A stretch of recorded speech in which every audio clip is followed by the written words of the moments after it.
Financial Planner. Follow us on YouTube. Jerry, thank you so much for joining us today. It's great to be here, Elijah. Thank you. All right. Now, I'd first like to discuss about Trump's tax plan. What is your perspective on, do you think the tax reform will pass? And also, how do you think it could impact the markets? Wow. So will the tax plan put forth by the Trump administration pass? That's a great question. So far, so many of the legislative attempts by the GOP have just failed miserably. And this is something I think that the majority of people agree that the tax system needs to be simplified. Now, whether the specifics of the Trump plan are everybody's favorite ideas of how to reform the tax system is, it's up in the air. If you look at polling data, it's really hard to tell that there's any kind of major public support for all of the items that we see in the Trump tax plan. But I think overall, everybody is all about paying less taxes. And so I think, and then plus there's been a big push by business and I think also by special interest groups, especially related to the trillions of dollars that are stuffed offshore by so many of these corporations, that some sort of tax holiday would seem to be imminent for these corporations to bring back their money. I mean, this was done back in probably about 10, 15 years ago. We did this before with the tax holiday for these corporations. And the money never goes to where, the American taxpayer is told it's going to go to. So there's a whole lot of cynicism regarding the tax plan. I think that if we do see the passage of the tax plan, which I guess it could happen because we just did see a $4 trillion budget measure passed by the Senate with barely. I mean, there was a 51-49 vote. Senator Rand Paul was the only standout on that vote, as seems fitting.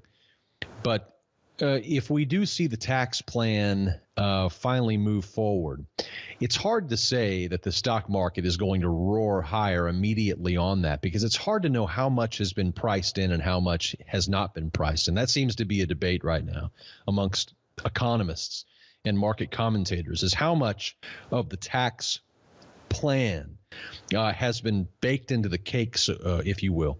So really looking forward to seeing what happens as far as is it going to be done this year or not. We'll just have to see. It's hard to imagine that it will right here as we stand, given all of the angst and all of the nonsense that's going on in Washington. But if it does, it could be a very interesting next 12 months for the stock market. Definitely. And I know one of the things you talked about on your show was that, regular stimulus, it used to be that, if the government injected $1 into the economy and added, $1 of debt, we'd get $1 of GDP. So there was this 1-to-1 ratio almost. But now it's about $4 or $5 the government has to inject into the economy to get $1 of GDP. So what is your perspective? Can you expand a little bit on that? And then also, will reducing corporate taxes as Trump wants to, will that do a better job at stimulating the economy? Well, first of all, to the first point about the GDP, and how much growth we get out of a dollar borrowed. I mean, if you look at China, for example, that number is actually closer to $6 to $8 needs to be borrowed in order to get $1 of GDP back in China. I mean, that's outrageous. Here in the United States, like you mentioned, it is $4 to $5 of borrowing to generate $1 of GDP or economic output for the United States. So, we are so deep in the barrel when it comes to the debt crisis that we have created that I think most of us are just simply living in denial, believing that somehow if we just keep doing what we have been doing, somehow things are going to get better somehow. Maybe we'll grow our way out of this debt through certain tax policy, as the Republicans would have us believe, or maybe somehow the debt doesn't matter if we believe what the Democrats tell us. But in the end, I think that the debt is going to be the thing that totally topples this country. It's going to be the thing that totally topples our economy. The debt that we have now, over $20 trillion in national debt, and just think about what I said a minute ago, about $4 trillion budget measure. That's 1 year, $4 trillion. I mean, it's just absolutely astonishing what Washington has gone, the lengths they have gone to in growing and growing and growing in size. Now, according to the latest estimates, that, not only is the government spending more than ever before, even I guess the only other year that you could take is 2009, which was really an anomaly because it was the year that $840 billion stimulus plan was pushed through, or however much it was. And so, you have this one anomalous year of 2009 that stands out. But aside from that, I mean, we are now at a place where it's just simply astonishing how much we're borrowing just to keep the boat afloat.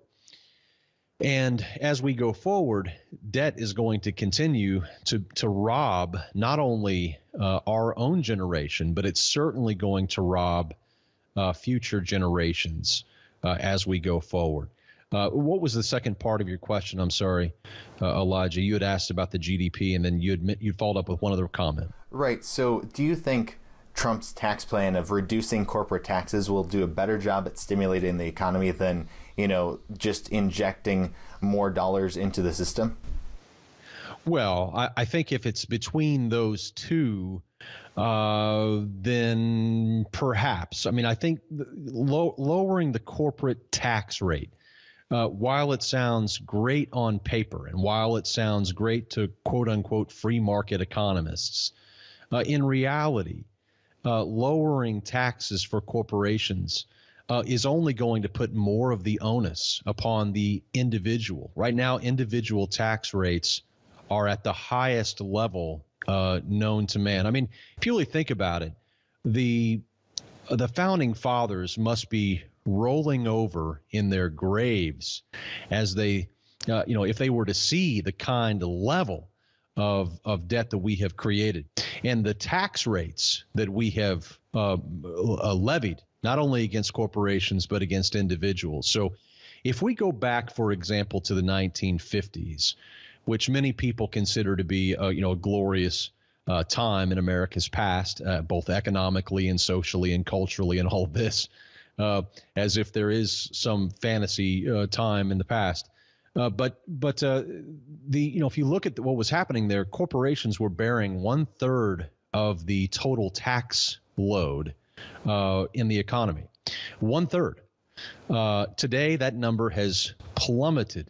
And so slashing their taxes even more, in essence, what you do when you lower corporate tax rates is you basically allow the corporations to make decisions. They can make those decisions whether to give their employees more money. They can make decisions to have larger dividends for their shareholders.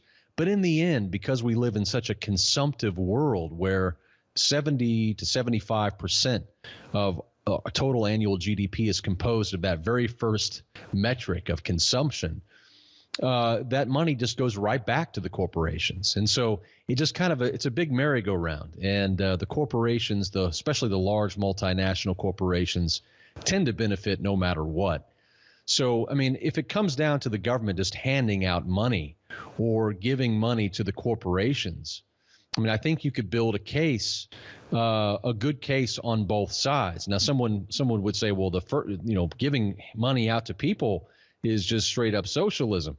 Well, when you give it to corporations and they hoard it offshore, or when you give it to corporations and they, simply sit on it, I don't know how that's any different. I mean, so I think where we are, we really, really, really, the most important thing right now is the debt. And that debt is not going away. And our children and our grandchildren are going to be faced with something perverse and immoral if we don't change course.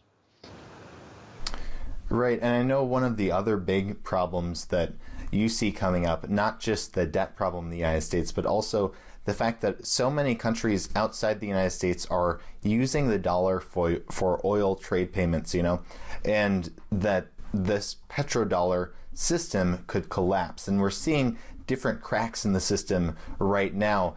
You just reported on one of the cracks in the system about a Russia and Saudi Arabia deal you think will impact the petrodollar. And also there's another thing that could impact the petrodollar, the yuan-denominated oil futures contract that China looks to roll out soon. What is your perspective on some of the recent cracks we're seeing in the petrodollar system?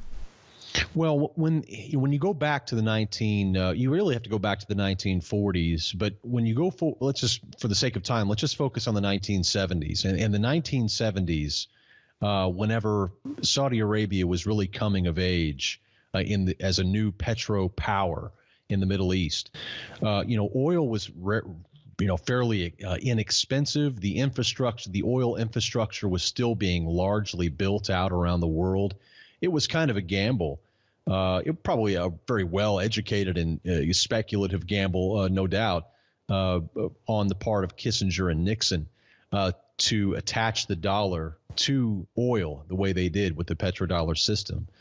Over time, we've seen oil and natural gas, of course, explode around the world. So all infrastructure now has some sort of element attached to oil and gas. But now that's beginning to change. That's beginning to change now with renewable energy, and that's really coming down the pike with major force. I mean, the electric vehicles, that's a space that we've been investing in and watching now for many years, and it just continues to gain speed. The new oil for electric vehicles is not, petroleum, it is lithium. It's what powers the batteries, and cobalt and copper, which, the average electric vehicle takes 4 more times copper than a regular, internal combustion engine kind of vehicle. And so, we're talking about some different kinds of elements and commodities that'll really be in demand.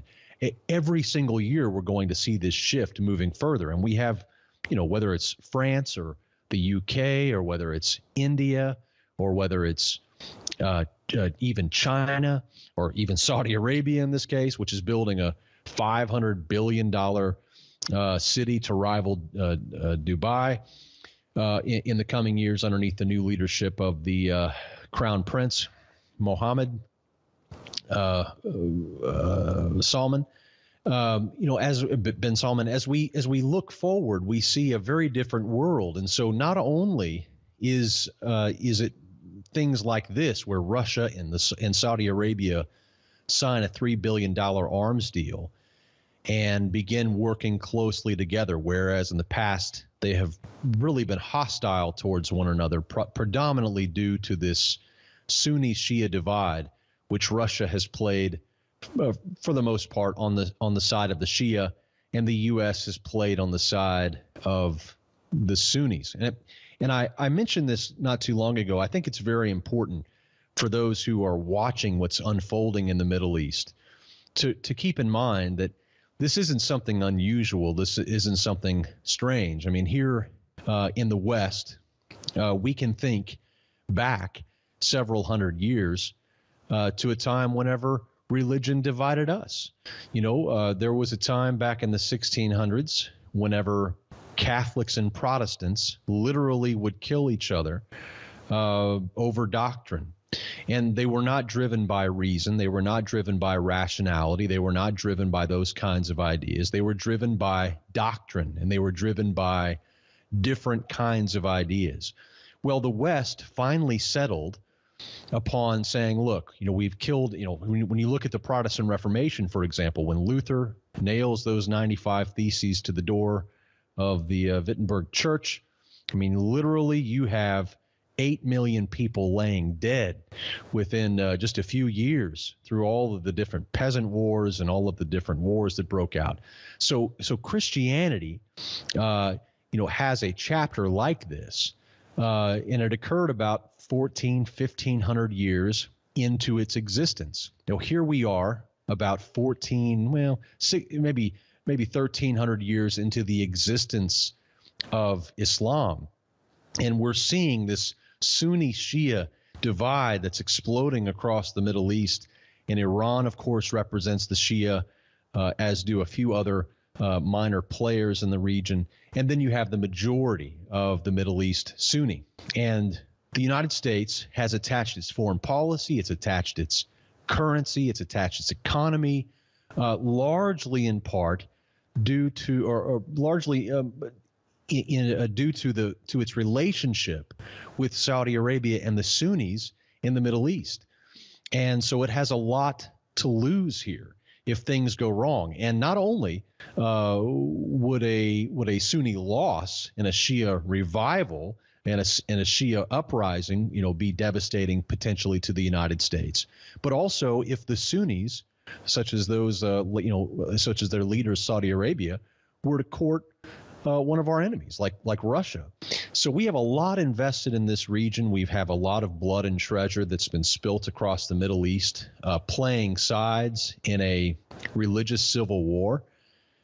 And so when we look at this and we see that our economy is attached to it, our dollar is attached to it, and then on top of all of that, when we go back to what I was mentioning earlier about this renewable energy drive that we see, we're going to see a very different world unfolding, and we already are, but a very different world over the next 10, 20 years that is really net bearish for the U.S. dollar, unless the U.S. is clever and tries to maintain dominance in some way.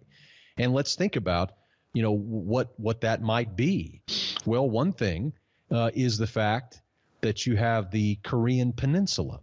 The Korean Peninsula sits, or in fact, North Korea itself sits upon about $6 to $10 trillion of mineral wealth. Much of this mineral wealth is from rare earth metals, which are required not only for the electric vehicles, but military equipment and all kinds of different types of important technology.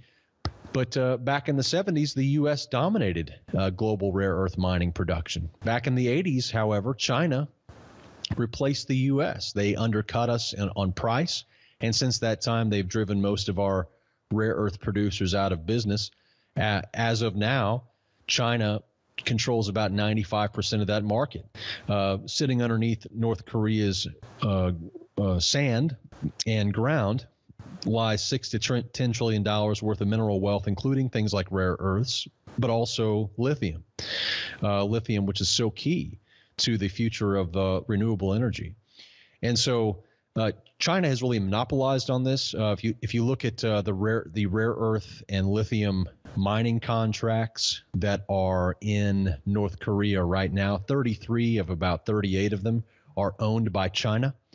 The United States wants to stop, quote unquote, they want to stop North Korea from developing nuclear weapons. This is the same thing that we heard with Iraq. Why did we want Iraq to stop developing nuclear weapons? I don't know. I mean, they weren't even developing them in the first place. Why are we putting pressure on Iran to stop building nuclear weapons? They're not building nuclear weapons. I mean, so I think it's part of the paranoid.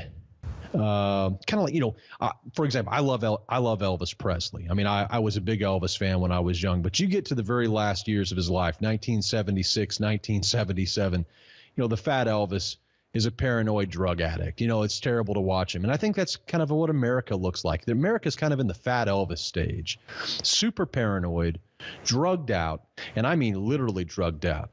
I mean, we're always hearing about how drugs are pouring across our borders. No. Big Pharma is pumping drugs out the wazoo, and the Washington doesn't care. The FDA doesn't care. And so we have massive legal drugs today that are absolutely positively killing us. So we're drugged up, and we're paranoid. We're paranoid that we're going to lose our crown. And we probably should be, because we have provoked so many problems around the world in the name of peace and security, when in fact that's not really what the result has been, nor has it typically been the goal. So I think, what I'm basically saying is that the United States dollar will be protected through the barrel of a gun. So if the petrodollar system begins to wane, which we believe that it certainly will through acts like we see now between Saudi Arabia and Russia kind of getting closer, and through the loss of demand, slow erosion of demand from energy demand, which of course props up the U.S. dollar, you're going to see some sort of new push by the United States to protect its global economic hegemony through the barrel of a gun. So we think that means war. I'm a firm believer that in the next 10 to 20 years, we will be engaged in not only the wars that we're engaged in now all over the world, but I believe we'll see another major world war, and it'll come in the name of peace, but of course it'll be to protect the U.S. economy and our current place within it. So how do people prepare for this then? Well, if it comes to war, I mean, I don't know what you can do. I mean, but when it comes to actually preparing for the economy, to kind of shift as we move, because I don't think many people understand, Elijah, what this is all about. I mean, this is what we've been saying for a long time. I wrote a book back in 2008. Called Bankruptcy of Our Nation, and it describes all of these things, and it was revised and updated in 2012, and there's just tons of information in there. People should go buy it if they haven't read it. Bankruptcy of Our Nation. We give a free copy to all of our premium members. We believe that it's that important. They need to have a copy of this book. You can also get it on Kindle or audiobook. But when you think about how to prepare for this kind of thing, what you're really doing is you are looking at your overall financial situation and saying, am I properly prepared? Do I have everything in order? Many people, Elijah, spend a lot of time complaining. They spend a lot of time complaining. They get on social media and they moan and they groan and they complain, and they get on YouTube's and they leave nasty comments because they don't like their life and they don't like where they are. But you know why? Because they aren't doing anything to better themselves or society. I think the key is to turn off the tube. It's to turn off sometimes the computer and sit down and write some goals out for yourself.